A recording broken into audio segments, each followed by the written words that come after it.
Ski Mag est enregistré sur les pistes du Mont-Blanc. Ski, hôtel et spa.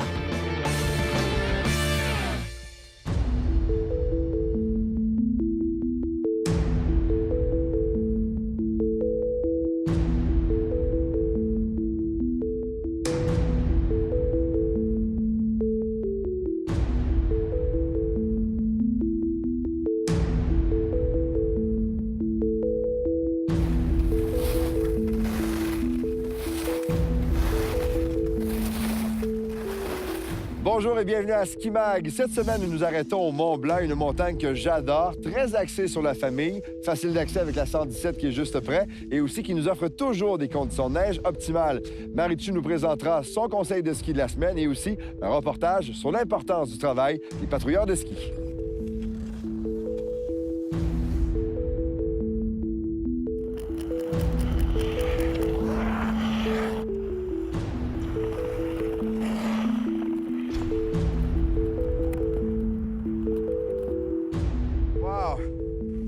Allô, allô! Salut, Benoît! Salut, Michel, comment vas-tu? Ça va super bien. T'es avec Caroline, t'es avec Pierre. On va s'amuser aujourd'hui, on va se faire des belles descentes. Je suis content de revenir skier au Mont-Blanc. Puis en plus, vous avez des Moses de belles conditions cette année. Parle-moi de ça. Grosse année pour le Mont-Blanc, encore une fois. À date, ça va très bien. Ça a été un début intéressant, mais je peux dire que depuis quelques semaines, tout va très bien. À voir vos sourires, je pense qu'on va avoir une Moses de belle journée. On y va-tu? Yes! Let's go, let's go, let's go, let's go!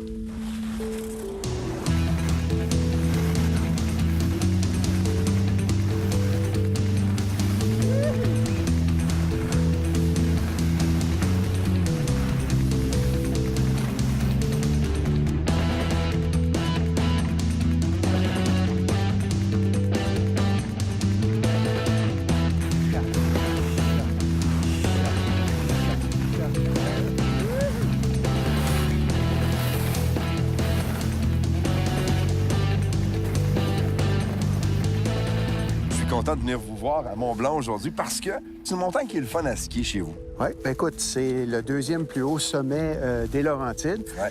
C'est quand même 3 versants. Tu as le Mont-Blanc, le côté Faustin et le côté nord. Est-ce que toutes les options se ressemblent ou il y a vraiment des terrains particuliers? Bien, on a pour tous les niveaux et tous les âges, que ça parte d'une piste débutante, novice, intermédiaire, expert, et on a des très beaux sous-bois aussi. Oui. Les conditions de neige sont toujours belles ici, c'est ce que les gens disent. Oui. La saison a pris du temps à se lancer puis à commencer. Oui. Mais maintenant que c'est parti, est-ce que les gens sont contents? Comment ça se passe chez vous? Bien, écoute, ça va beaucoup mieux, effectivement, depuis qu'on a eu la fameuse tempête dans la nuit du 28 au 29. Depuis ce temps-là, écoute, la saison est partie. Ouais. Pourquoi les gens devraient venir skier ici? Bien, écoute, c'est une atmosphère qui est très familiale. Ça commence dès ton arrivée dans le stationnement. Il y a de la place pour les voitures. Ouais. Tu es stationné tout près du chalet principal. Ça, c'est un gros avantage. Oui. Puis la cafétéria, il y a de la place. Ouais. Et puis, tu as une atmosphère qui est très chaleureuse, c'est très familial, tu as des activités pour tous, tu as une école qui est reconnue, tu as un bon club de compétition. On a 3 chalets. Alors, tu as celui du Blanc, tu as celui de Faustin, tu as un refuge au côté nord, tu as une cabane à sucre en haut. Et tout ça, ça évite la congestion sur l'heure du lunch aussi, là. Oui. On vient de faire la lynx pour se mettre en jambes. Oui. C'est vraiment le fun. Là, mes cuisses sont réchauffées, les conditions de neige sont hallucinantes. On va faire laquelle maintenant? Mais là, t'es mieux d'attacher ta tuque parce qu'on s'en va dans l'éléphant. C'est Oh. une piste beaucoup plus pentue OK. et un petit peu moins large. Donc, on se trompe pas. On se trompera pas. Mauvais jeu de mots. On y va. Let's go.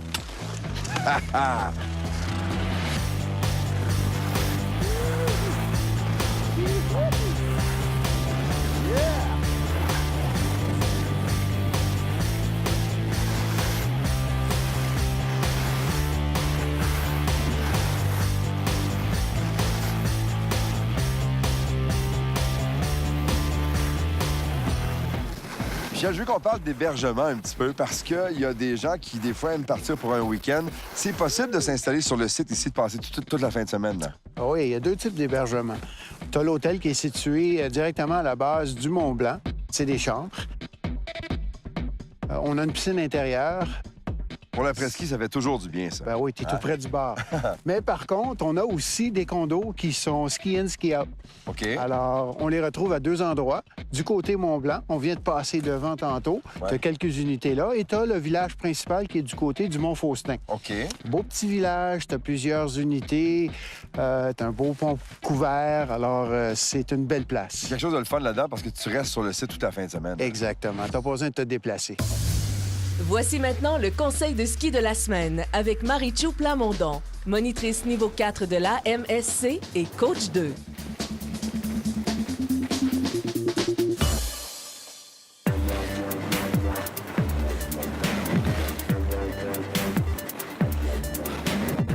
Vous remarquerez qu'en fin de journée ou quand il y a beaucoup d'achalandage, le centre des pistes devient un peu glacé. Venez skier avec moi, je vais vous montrer comment apprécier votre descente en skiant le bord des pistes. La neige est souvent sur le bord des pistes, la belle neige. Favorisez de garder vos spatules vers le bas de la pente pour éviter de vous déstabiliser et garder une glisse stable. Un autre petit conseil que j'ai envie de vous donner, puis ça, c'est bon pour toute la saison, développez de l'équilibre avant-arrière sur vos skis. Donc, poussez vos pieds en avant, reculez-les. Ça va vous aider sur les bosses à toujours être à la bonne place sur vos skis. Je vous fais une démonstration. Faites quelques virages en exagérant, en accentuant le mouvement. Donc, en avant, en arrière.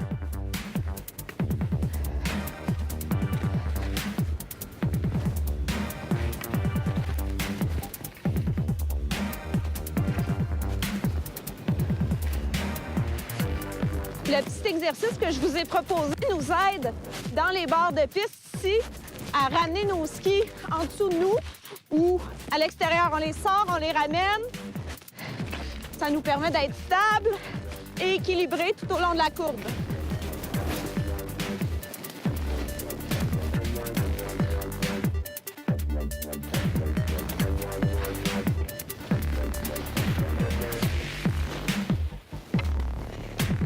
Je vous invite fortement à pratiquer cet exercice-là d'équilibre avant-arrière. Ça va vous permettre, si vous arrivez sur une bosse, les skis passent devant, de pouvoir les ramener et vous éviter de tomber. Profitez des bords de piste en fin de journée pour développer ces agilités-là de skieurs. Bon ski! Restez là, nous revenons tout de suite après cette pause.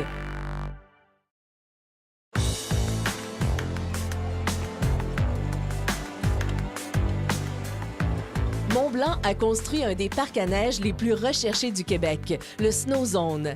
Leur parc bien entretenu offre des modules de rails permanents, des obstacles à sauter et des structures de saut de 16 et 19 pieds construites à partir d'une quantité incroyable de neige artificielle.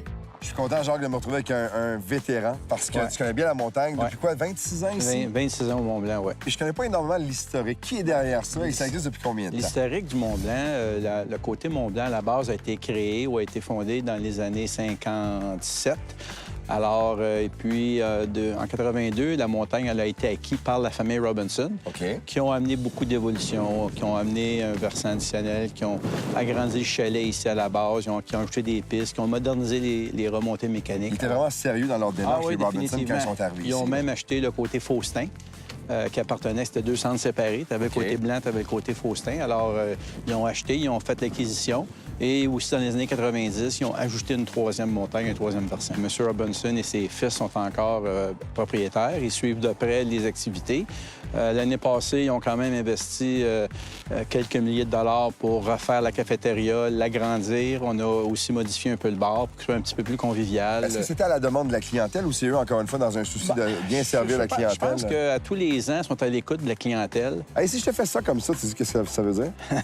Ça veut dire que je te colle un 4. Un 4? À 4 heures. Alors, on va se donner rendez-vous là tantôt? Au bord à l'igloo. OK. Parce que moi, je suis arrivé ce matin et tout le monde se promenait avec les 4 doigts dans les airs. Je comprenais pas ce qui se On passait. fait un 4-2 ou un 4-4? Mais là, c'est quoi, c'est un 4-2 ou un 4-4? Le 4 à 6 ou le 4 à 8? Moi, j'ai rien, j'ai avant 9 h. Fait que je suis correct. Donc, 4 à 8. Mais il faut que tu sois prudent, il faut que tu retournes dans la ville. Oui, mais je vais coucher ici, ski in, ski out. c'est parfait. Parents de jeunes enfants, vos petits n'ont pas envie de skier, c'est pas grave, vous les amenez ici, à la Jungle Magique. Il y a des moniteurs et des jeux comme ça se peut pas, et c'est garanti qu'ils vont passer une super journée. Puisqu'il s'agit de la plus grande aire de jeu intérieure des Laurentides, vos enfants s'amuseront dans cet immense labyrinthe de tunnels, glissoires et filets.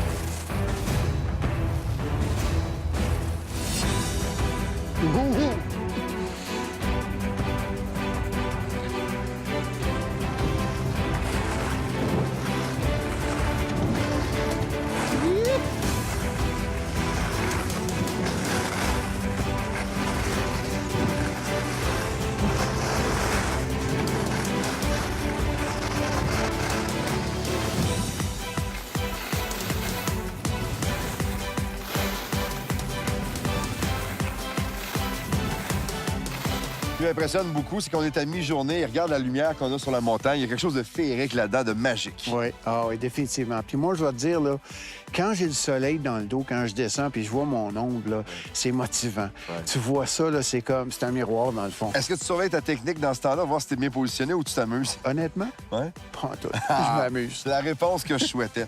T'es ici à Mont-Blanc depuis 2 saisons maintenant. Ouais. Qu'est-ce qui fait que t'aimes ça ici, travailler avec ton équipe puis avec ta gang? Bien, écoute, c'est l'équipe, tu l'as mentionné. Les moniteurs ici sont vraiment à part.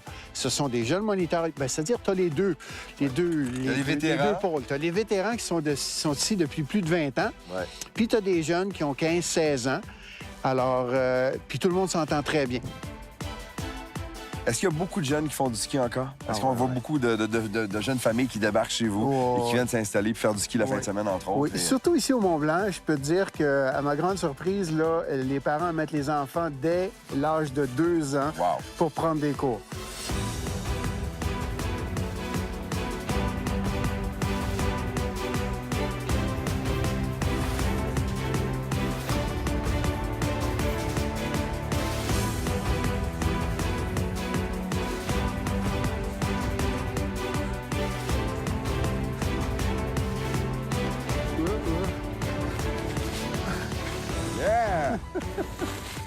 C'est le fun, ça? Hein? C'est super le fun.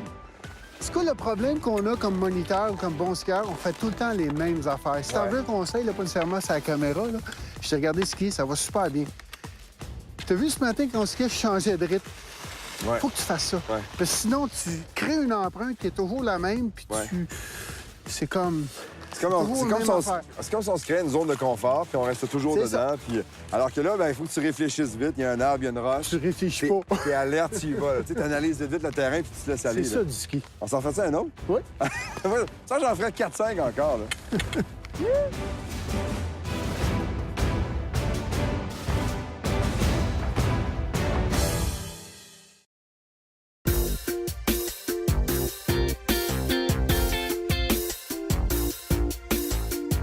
La Patrouille de ski du Canada et l'INSQ font partie des organismes qui forment les patrouilleurs de ski qui travaillent sur les montagnes.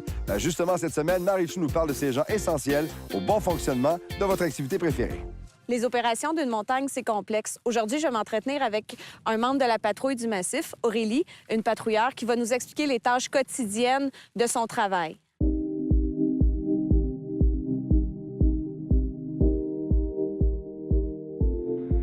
Bon matin, bienvenue au Massif de Charlevoix. Et là, on s'en va voir la montagne qui se réveille tranquillement. On est parti pour aller voir les pistes. À quelle heure commence une journée typique? En fin de semaine et pendant les vacances, ça ouvre à 8h30. Ça veut dire que nous, on commence une demi-heure avant. Et même, il y en a 2 qui commencent 45 minutes avant, puisqu'on a une petite particularité au Massif de Charlevoix, c'est qu'on a un accès par le sommet et par la base. Et pour que les clients de la base puissent profiter de l'ouverture à 8h30, on leur ouvre les remontées mécaniques un petit peu plus tôt, pour qu'ils puissent arriver en haut et faire la première trace en même temps que tout le monde. C'est un bel avantage. C'est pas mal. On essaye d'être à l'heure, mais c'est pas toujours évident. Quotidiennement, on doit s'assurer que toutes les pistes qui ont été damées vont être correctes pour recevoir la clientèle. On va s'assurer que toute notre signalisation est en place, aussi bien pour ce qui est des pancartes que des banderoles, des bambous si jamais il y a des choses qui sont à baliser, pour que la montagne soit sécuritaire. Donc on va d'abord s'occuper des pistes qui sont travaillées, qui sont damées, puis après aller sur les pistes qui sont non travaillées à bosse, qui elles généralement ne changent pas beaucoup d'une journée à l'autre. OK. On en profite le matin pour tout remettre en place. Ce sera bon pour la clientèle. Là, c'est la Jean Noël qui cède à la Desjardins. Et c'est reparti. Là, on est sur une piste qui est facile, qui devrait être damée, travaillée ce matin. Elle ne l'est pas. Il faut que je prévienne mon répartiteur, comme quoi elle n'a pas été travaillée. Aurélie à Grand-Duc. Comment on devient patrouilleur au massif, Aurélie? On devient patrouilleur. Il y a différents organismes qui donnent des cours pour devenir patrouilleur. Moi, je fais ça avec l'INSQ. C'est un cours qui dure 3 fins de semaine. Donc, un cours de secouriste. Est-ce que vous recevez d'autres formations aussi par-dessus ça? On a des formations après qui sont plus montagne, qui vont être notamment avec un test de ski, savoir si on est capable d'aller partout en montagne, au moins pour notre propre sécurité. Puis, surtout pour la sécurité des autres, est-ce qu'on est capable de descendre un traîneau dans toutes les conditions, en tout temps, n'importe où?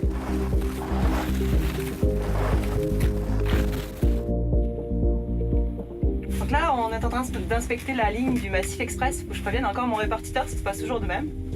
Aurélie pour Grand-Duc. Oui, Nicole.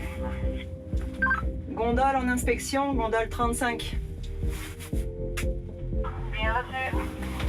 Une fois là, il faut que je regarde un petit peu, que je check les vents, voir s'il n'y a pas de bruit suspect, s'il n'y a rien d'anormal tout au long de la ligne.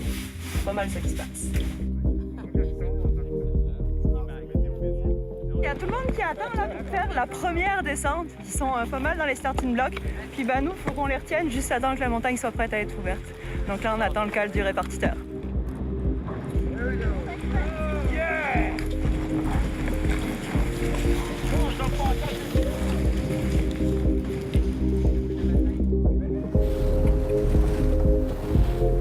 On a comme 2 types de remontées mécaniques ici. On a donc les chaises et les gondoles. Les chaises, c'est une évacuation qui se fait par le sol, alors que la gondole, c'est une évacuation qui se fait par les tours. Donc on monte là-haut, on joue au singe et puis on s'en va chercher les gens directement dans les gondoles. Faut pas avoir peur des hauteurs. Faut pas avoir peur des hauteurs. On n'a pas encore fait ça pour de vrai, on n'a pas envie de le faire pour de vrai, mais c'est très plaisant à pratiquer. Aurélie, une saison débute à quelle date pour toi? On a commencé au 15 novembre et même le responsable une semaine avant. Sinon, pour le gros de la patrouille, ça commence environ 1 semaine à 15 jours avant l'ouverture de la montagne. Qu'est-ce que vous faites dans une journée typique, Alors, une journée du mois de novembre? Une journée du mois de novembre, c'est assez intense. Déjà, ça se passe pas toujours en ski. Et bien souvent, ça se passe en pied de botte. Il va falloir qu'on aille installer nos coussins sur les différentes tours. Tout ce qui est orange sur la montagne que vous avez vu au travers de la journée, il n'y a rien de tout ça. Donc, il faut tout recréer, notre domaine. S'occuper des cabanes avec tout le matériel qui est à droite à gauche. On a des cabanes de traîne comme ici, qui sont au sommet, prêtes à partir. Ces cabanes et puis ces traînes, il faut les préparer. Tout le matériel de premiers soins, l'oxygène, les matelas coquilles, les planches dorsales, les infirmeries, faire toutes les commandes avec les médicaments. Il y a vraiment beaucoup de stock à faire en amont d'une saison. On a des médecins qui viennent bénévolement à chaque journée comme stratégique où il y a beaucoup de monde. Donc ces médecins, il faut pouvoir aussi les céduler, qu'on en ait en tout temps. C'est un gros travail. À l'écoute? Aurélie, petite personne avec un traîneau, elle va rejoindre Rachel Alcapel dans la Rivière. Oui, Grand-Duc, c'est parti. Excusez. Bye, Aurélie. À la Hey, prochaine. salut, hein? Salut.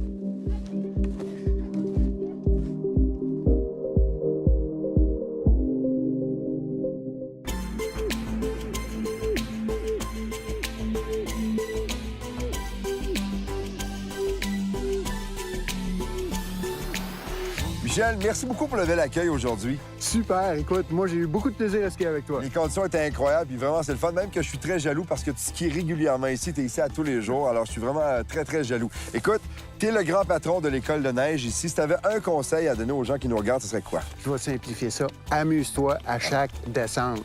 C'est ça le secret. Le secret, c'est ça. Bon, on s'en fait une dernière ensemble, on va la savourer, celle-là. Yes, sir. Bon. Let's go. Viens-t'en.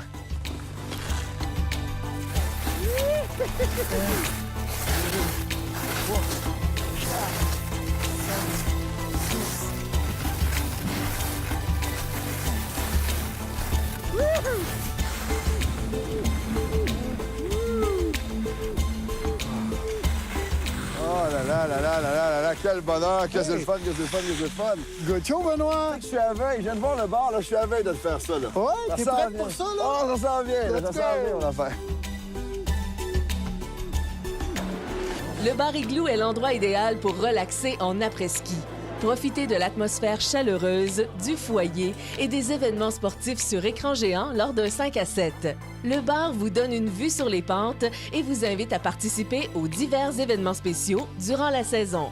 J'ai passé une journée fort agréable ici au Mont-Blanc, dans les Laurentides, dans la grande région de Tremblant, qui offre une multitude d'activités. Si vous avez envie de bouger, de vous divertir, de relaxer ou encore de bien manger, il y a plein d'options qui s'offrent à vous. À mon tour de faire le signe secret, je vais aller me divertir à mon tour et je vous souhaite évidemment bon ski et je vous invite également à nous suivre sur les différentes plateformes des réseaux sociaux. Salut, à bientôt. Écrivez-nous à skimag@videotron.ca.